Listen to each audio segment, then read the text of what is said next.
das melhores franquias das animações é a Era do Gelo. Apesar de ter se perdido nas várias continuações desnecessárias, ainda é muito marcante e possui uma ótima mensagem. Eu sou a Isha. E eu sou a Hayley. Já ouvi falar desses malucos. E hoje vamos falar mais de A Era do Gelo. Era do Gelo? Alguns de vocês pediram e viemos trazer a análise e simbologia desse filme que marcou tanta gente. No vídeo de hoje você vai amar ainda mais o Diego e o Manny e nunca mais vai olhar o Cid com os mesmos olhos. Tô frito. O principal conceito desse filme é a família. Como pessoas sem nenhuma linhagem ou conexão de sangue viraram o bando mais estranho e lindo da Era Glacial. E devemos levar em conta que todos os personagens que fazem parte do bando vieram de lares desfeitos, onde só encontraram conforto quando todos se juntaram. Uma junção bem estranha, ainda mais se a gente levar em conta que um deles estava literalmente querendo lanchar eles. Eu não como porcaria. Se notarem, Cid foi abandonado pela família, Manny teve sua família assassinada e a família de Diego estava mais por uma máfia. E isso continua até os outros filmes, mas hoje vamos falar do primeiro. Nossa simbologia começa com o início da migração. Enquanto todos estão rumando para o sul, Manny, o nosso mamute mal-humorado, está indo contra a multidão. Apesar de ver que muita gente já teorizou de que Manny estava se recusando a ir para o sul para se suicidar no inverno, isso não é verdade. O Cid diz mais de uma vez que a migração era para buscarem parceiras e se reproduzirem. A mudança das estações, o instinto migratório, isso não te lembra alguma coisa? Acho que não. Tchau. Tanto que depois do Cid também se negar a ir pro sul, ele comenta que é bom ser solteiro.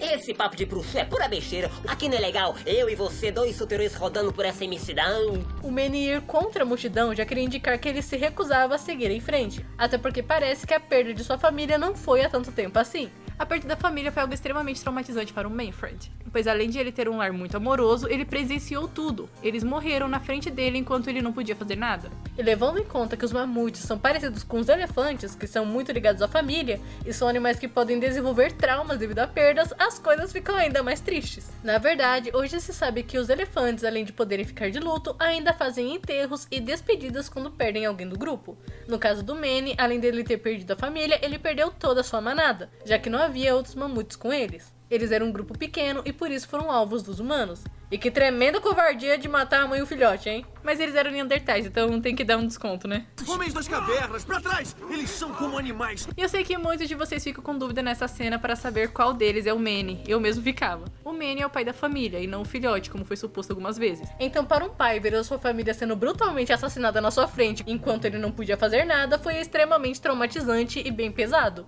Ainda mais se levarmos em conta que o Manny é muito protetor, o que faz ele também ter essa fala aqui. Sabem, eu não gosto de animais que matam por prazer. Grande o coração do Manny de ainda ter ajudado os humanos mesmo depois de todo o trauma que ele passou. Olha só que grande coração mole.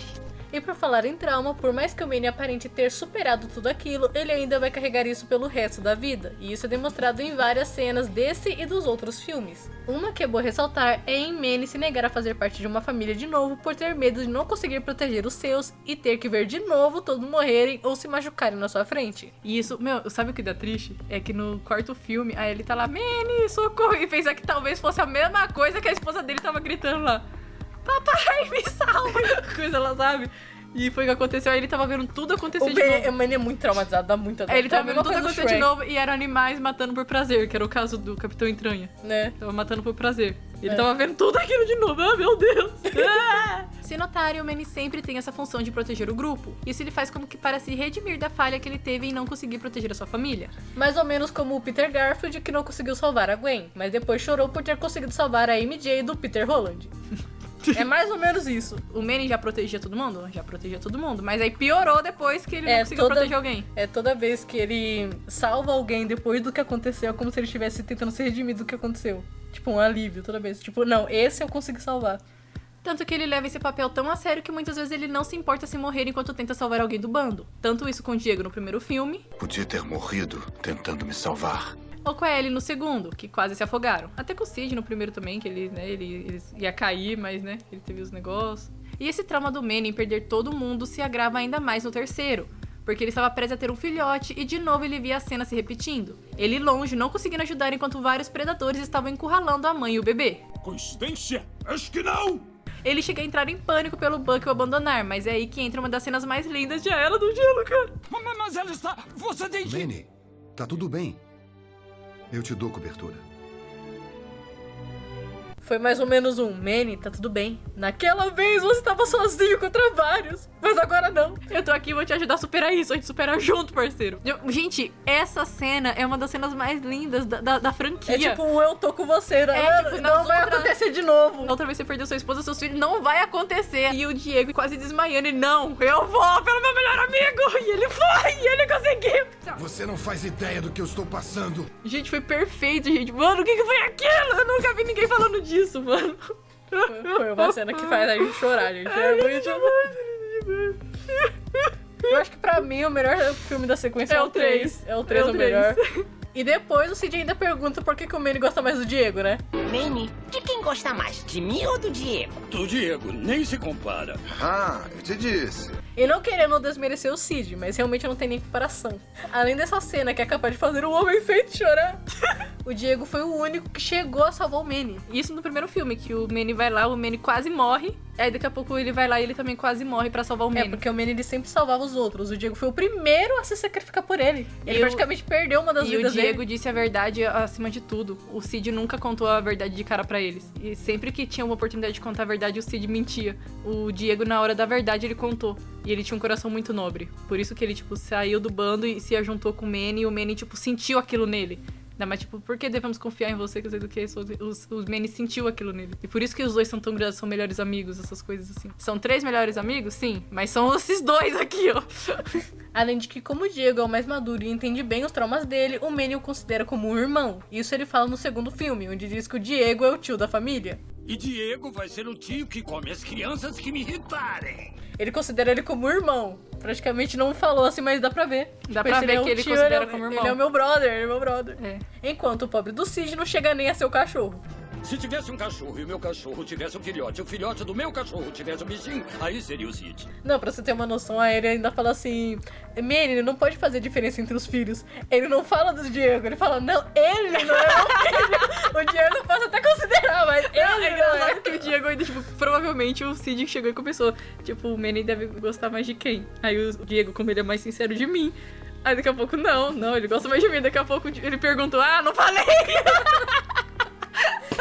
Do Diego nem se compara.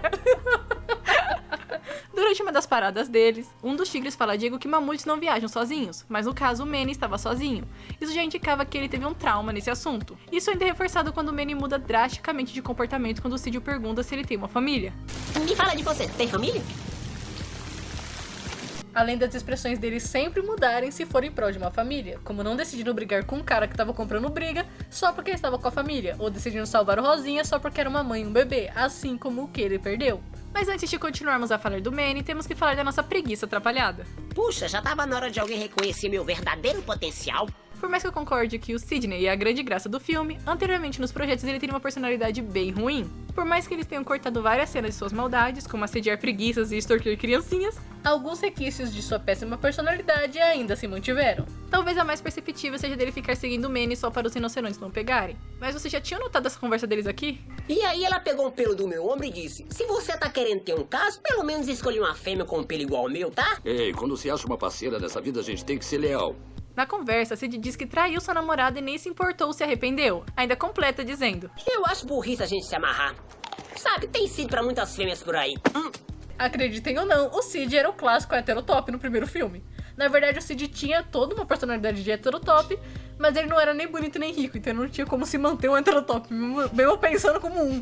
Ele sempre comprava briga com quem não conseguia se manter e sempre arranjava encrenca por causa disso. claro que sua personalidade nos outros filmes foi amaciando, e ele se tornou mais inocente e bobão do que antes. Não entendi. É a mesma coisa. É a Mas mesma é coisa. apelo de roteiro, igual fizeram com o Crash Wed, mano. Que raiva! Sim. Mano, o Crash Wed eram perfeitos. Aí, de dois caras assim, eles eram inteligentes, mas eram cheios de graça. Pra depois virar dois bocó.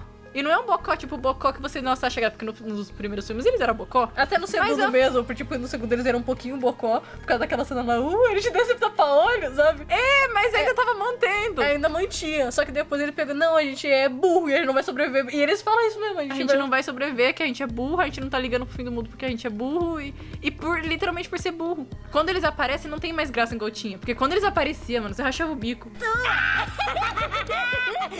Mas esse Cid do primeiro filme fingia inocência, ele era ruim mesmo e gostava de passar os outros pra trás. Outra cena ele fingindo escorregar só pra jogar a fralda suja em Manny, como que para se vingar do Manny e o forçar a trocar a fralda. Não que eu esteja passando um pano pra família dele, mas o primeiro filme eles abandonaram o Cid porque ele era ruim mesmo. Até o Manny quer se livrar dele, mas não chega a tanto. Mas sabe, ainda tô tentando me livrar do último que salvei. Mas na continuação, como a personalidade do Cid mudou, fizeram ele sendo a vítima e a família sendo totalmente malvada e desequilibrada. Mas não que no primeiro filme não fosse, até porque o Cid dá bons exemplos das maldades deles. Ou seja, a família inteira era má. O Cid também, ele pegou um pouco do sangue ruim da família. Mas levando em conta que aquela não era a primeira vez que eles tentaram se livrar do Cid, ele sempre voltava com um bumerangue, talvez ele só esteja um pouquinho desesperado por se livrar dele. Mas todos eles eram ruins. E dá até pra entender um pouquinho disso daí, porque além da má reputação que o Cid levava, e por ter um hábito de passar as pessoas pra trás e sempre arranjar briga, quem sabe não sobrava até pro tio Fungo. Sempre acontecia alguma coisa com o Cid ali. Lembrando que não estamos passando pano pra família do Cid, só estamos falando que o Cid não era tão inocente e tinha sua porcentagem de culpa. Por quê? Será que ninguém gosta de mim? Mas claro que não dá nem pra teorizar muito, já que mal falam da família do Cid, e quando fazem isso no 4 já haviam mudado tudo. Se notarem, nem está a família toda. Zack? Marshall? Betty? Tio Fungo? Ele fala um monte de nomes lá e não tá lá. Ele não fala mãe e pai, ele só tinha um tio Fungo. A experiência com Rosinha veio literalmente para o ensinar o que era ter uma família, já que ele vivia totalmente largado e despreocupado, o ensinando a ter responsabilidades e amadurecimento. E se o Rosinha veio para ensinar o Cid a conviver em família, já dá para saber que realmente ele não era flor que se cheire. Ele não sabia conviver em família. Bom, isso a gente fala no primeiro filme, né? Porque depois chega até dar dó do Cid de tanto que eles ficam xingando ele, deixando ele de lado. Até porque, como a gente falou, nos outros filmes, a personalidade dele mudou. Então chega até a dar dó porque ele é muito inocente, ele só sofre, mas isso a gente fala nos outros filmes. Acho incrível de que o Rosinha veio para mudar cada um deles. Manny era muito afetado pelo luto, e assim como em Tarzan, ele chegou a ver o filhote dele no Rosinha, confirmado na cena em que o Rosinha fica de frente para o desenho do bebê mamute, além dele ficar abraçando a tromba do Manny, coisa que a família dele costumava fazer para demonstrar carinho. O Rosinha veio mais como um conforto para o Manny, já que como ele ficou sozinho depois de tudo, não tinha ninguém para o amparar no momento do luto. Ele sofreu sozinho. Por isso as cenas com Rosinha são tão tocantes, é como se ele visse o filhote dele e estivesse o abraçando mais uma vez, pela última vez. E se você se lembrar que ele sempre vai carregar essa culpa de não ter conseguido salvar o bebê, dá pra entender perfeitamente o porquê ele não deixa a Amora sair sem permissão e é muito protetor. Isso me lembra um pouco do trauma que o Darius teve em Acampamento Jurássico. Ele estava segurando bem, mas acabou deixando cair e até achou que ele tinha morrido. Tanto que ele sofre com essa culpa por um bom tempo, mesmo depois de descobrir que ele ainda tá vivo. Também tem o caso do Simba com a Kiara. Kiara. Que ele vive falando pro tio Povo vigiar ela, não quer deixar ela sair, tudo. Tudo primeiro porque o Simba já passou por uma coisa desgramenta lá com o Scar e as hienas. Então aconteceu tudo com o filhote, eles tinham o mesmo sangue, né? Eles vão falar sobre isso, tipo, tudo aquilo que eles passou quando era filhote, as hienas, os negócios, o bando de exilados. Por isso que para o Manny, cada resgate que ele faz ajuda de alguma forma a acalmar esse trauma. E também é por isso que era importante ser um bebê para o amparar, pois além dele ter perdido seu filhote e o Rosinho fazer lembrar dele, todos do grupo eram muito fechados. O que mais era sentimental era o Cid, mas se ele tentasse chegar perto do Manny, ele iria responder de forma agressiva. Já com Rosinha, ele teve mais momentos tocantes e descontraídos, e por ser um bebê, ele tinha mais paciência. E se você já foi confortado por uma criança, você entende perfeitamente o porquê o Manny chorou nessa cena, além de todos os motivos que já comentamos aqui antes, né? Já o Diego cresceu em um bando sem nenhum amor. Eles eram treinados para caçar e era tudo muito frio. Até mesmo o Diego, que era o único de confiança do Soto, foi ameaçado caso não conseguisse cumprir o plano. O Soto não pensa duas vezes antes de ir pra cima dele e quase o matar. Então podemos dizer que não era uma família muito equilibrada e nem, se você parar pra pensar, não era meio que uma família. O Diego sempre foi leal ao bando dele e era um dos mais fortes também, mas nunca recebia algo em troca. Era mais como uma obrigação para todos eles, além de várias táticas violentas e ameaçadoras que eles sofriam. E o Diego em si não era muito violento, ele podia sim ter atacado, mas se ele quisesse ele teria dado cabo de Nadia. Mas ele apenas queria pegar o bebê e vazar, ela que complicou as coisas. Eles fogem, eles lutam, insistem em viver. Eles estavam apenas seguindo ordens, e como vemos, sua vida dependia disso. Eu vou achá-lo. É bom mesmo.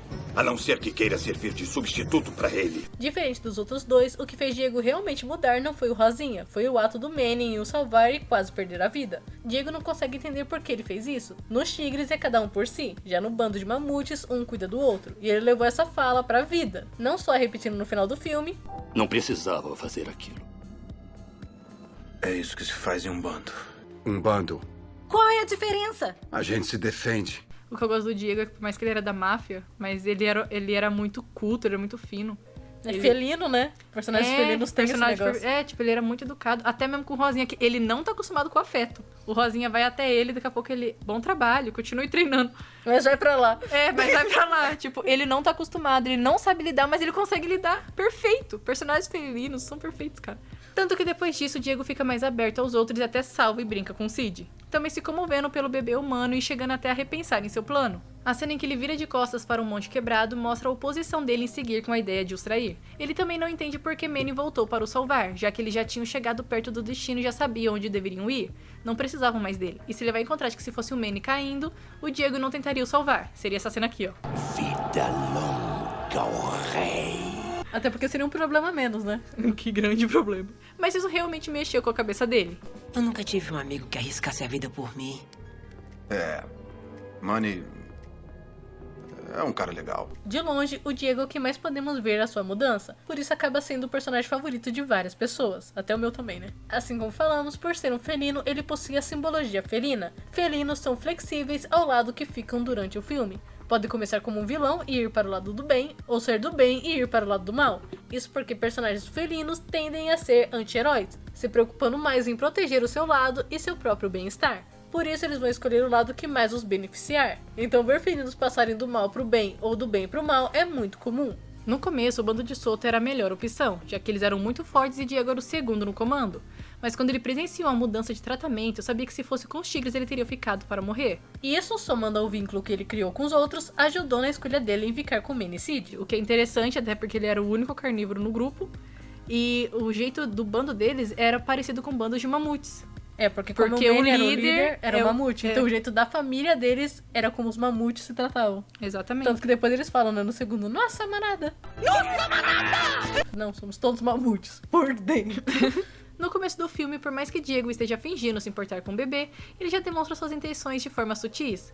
Como quando chega um acampamento e ele pisa sobre o berço de Rosinha, ou até quando diz... Eu já comi coisas que não reclamaram tanto. Mas com o tempo ele começa a demonstrar mais emoção, sendo o primeiro a entender a história de Manny e começar a se arrepender do que ele estava fazendo. E pausa para vermos essa cena boa demais. Muito bem, vamos deixar você limpinho. Imagine que seu pai ia dizer se você voltasse todo sujinho e fedorento desse jeito, não é? Diego já estava estressado, não só pela indecisão de revelar a verdade, mas também como eles poderiam conseguir sair dali vivos. Até porque ele mesmo fala que o bando é muito forte, tanto que teve que dividir eles para que conseguisse ganhar. Dividir e conquistar. E acho muito interessante o detalhe de até o Manny se surpreenderem e o Diego ter mesmo mudado de lado. Parece que ele nem esperava que o Diego fosse o defender. Na cabeça dele, eu vou confiar, não sei, meu Deus, eu não sei porque eu tô confiando, Rosinha tá com Sid, o que eu faço? Aí vai e aparece o Soto, aí ele vai, vamos lá, Diego. Aí o Diego tá vendo pro lado dele e o Manny tipo, cara... Aí daqui a pouco... É isso que dá confiando nos outros. Daqui a pouco, mano, olha isso, cara. Deixem o mamute em paz. No filme não se fala qual é a relação do Diego com o Soto, se eles eram amigos ou mestre e aluno. Mas levando em conta que o Diego já sabia do golpe fatal que o Soto iria dar, enquanto o Soto teve que explicar para os outros tigres, ele era bem mais do que um aluno. Ele não era apenas um aluno. O Soto encontrou quando era ainda um filhote e criou como se fosse um filho. Por isso ele se revoltar com o próprio Soto foi algo tão marcante. E acho lindo em como ele se sentiu tão bem e tão aceito pelo novo bando, que já foi capaz de dar uma de suas vidas em prol da família. 7 vidas, menino. E ao mesmo tempo isso me faz lembrar o código de honra do Gato de Botas, onde o Diego se sacrifica para compensar o que o Manny fez com ele. E eu vou sempre agradecer por não terem deixado o Diego morrer nesse filme, porque não vejo a Era do Gelo sem ele, meu. Pois é. Não existiria a Era do Gelo sem ele. Mas enquanto tudo isso está acontecendo, temos Runner em sua busca para vingar sua família. E acho que vocês já perceberam que a família de humanos faz referência à família do Manny, o pai, a mãe e o bebê. Os pais perdem tudo e se tornam depressivos. Só que aí ele também ficou com um bando no final, né? O Manny nem com um bando e depois ficou com o Sid e o Diego. Não sabemos bem se, assim como o Runner, o Manny também teve um período de busca pela vingança, mas sabemos bem que esses personagens são iguais por tudo que passaram. Até mesmo o começo de Runner é igual ao de Manny, eles felizes vendo o filho crescer e brincar, mas tudo se foi em um piscar de olhos. A única lembrança que ele teve é o colar que antes ficava preso ao casulo de Rosinha. Runner usa esse mesmo colar para rastrear os tigres, mas se notarem, ele deixa o colar para trás quando vão passar a passagem glacial. Mas por que ele deixaria isso para trás sendo que era a única lembrança do filho? Isso acontece porque a direção em que eles estavam seguindo era escolhida pelo colar. Os lobos farejavam os tigres pelo colar, e a direção que o colar mostrava era a vingança movida pela perda. Mas quando os lobos perdem o rastro, ele está sem direção. Tudo foi tirado dele até a vingança, nem se vingar ele conseguia. O outro humano pegando as rédeas de Runner é para demonstrar que depois de tudo que ele passou, ele não estava apto para liderar mais. Ele precisava de seu tempo de luto e assim como o Manny se recusa a ir em frente. É fofa essa cena, é pouca, mas tem muita empatia. Dele não conseguindo mais, e o cara, não, tudo bem, né? Tudo bem, É, pois gente, é. eu assumo daqui. Só interessante porque não tem tantas mulheres lá no bolo. É, Lost foi a última vez. Literalmente. É, aí, ó. Por isso que os humanos foi extinto. É, até o racismo é homem. Porque eu tô rindo, gente. Piada pesada, cara. Ele fica por último e já nem tem mais tanta vontade de seguir. Isso lembra muito a Kala quando perde seu filhote no começo do filme, onde já comentamos isso no vídeo de Tarzan. Então, como forma de dizer que ele perdeu as esperanças, ele deixa o colar para trás. E ele colocando sobre o chão era também como uma forma de velar pelos dois que ele perdeu. Meio que um enterro, assim. Por isso, é um ato muito simbólico o Runner dar logo esse presente ao Manny. Além de ser algo que eu lembraria do Rosinha, também era um lembrete para que ele não perdesse as esperanças nunca. Aí foi o que aconteceu no 2. Pra mim, o maior erro dessa franquia é não terem trazido ou feito referência ao Rosinha em nenhum momento. Pelo menos uma referência, cara. Pelo menos uma referência. Eu acho que até o 4 seria a oportunidade perfeita. Só pra esfregar na cara da Mora e pra ela entender por que ele era protetor. Tinha que ter uma cena da Ellie explicando pra ela. E se vocês notarem, na parte de trás da roupa do pai do Rosinha, tem um tigre de dentes de sabre desenhado. Isso também pra reforçar aquele negócio que o Soto falou no começo do filme, que eles estavam usando as peles dos tigres pra se esquentar. Mas também porque, assim como os tigres, o Runner ele tava procurando uma vingança. Porque começa o filme e o Soto tá lá falando que ele vai atrás dos humanos pela vingança, porque matou metade do bando. E depois o Runner é que tá atrás dos tigres com vingança. Então, querendo ou não, mesmo que ele seja um personagem muito secundário, acho que nem secundário, terciário, figurante, ele ainda tem a simbologia do dente de sabre. E por isso também que foi muito importante eles não chegarem a ver o Diego, né? Porque senão ia sobrar pro Diego. Para terminar, temos finalmente a aceitação do Manny, que sempre deixou bem claro que queria ficar sozinho. Mas no final ele até permite que Sid suba nele, o que dá muito contraste a essa fala dele aqui. Legal, Então suba logo no meu lombo e curta bem a viagem. Uau, sério? Não. Eu gosto muito de Era do Gelo. Esse filme não tem tanta simbologia como a maioria, mas eu sei que nas continuações tem ainda mais coisas a serem comentadas. Como no primeiro é muito mais jornada, e ele se adaptando ao Rosinha não tem tanto simbolismo. É mais notar a evolução deles e os traumas que carregam. Já nos outros já tem, né, uma coisa. Também tem tudo trauma. Era do Gelo também é igual Shrek, é cheio de trauma. É. E só vai piorando. Mas por isso que é bom também. E se vocês quiserem ver a continuação dessa saga, comentem aqui embaixo e fala mais de Era do Gelo 2. E um beijocão pra vocês. Tchau, tchau. Tchau.